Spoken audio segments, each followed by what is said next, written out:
এই মুহূর্তে কানাডাতে লক্ষ লক্ষ মানুষ অবস্থান করতেছে যারা আউট অফ স্ট্যাটাস নিয়ে অবস্থান করতেছে, অর্থাৎ তাদের লিগ্যাল কোনো ভিসা নেই।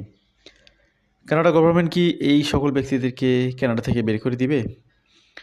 এই বিষয়টিকে প্রশ্ন আকারে যদি আপনার সামনে তুলে ধরা হয় তাহলে সেটার উত্তর হচ্ছে না।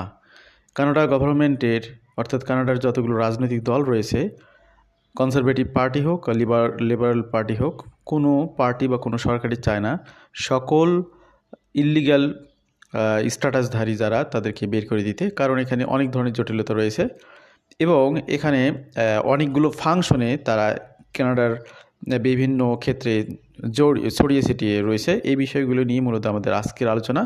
বিশেষ করে এই ধরনের ব্যক্তিদেরকে সবাইকে বের করে দিতে হলে কানাডা গভর্নমেন্টের খরচেরও একটা বিষয় রয়েছে, যেখানে লিগ্যাল খরচ, এরপরে তাদের অফিসিয়াল খরচ।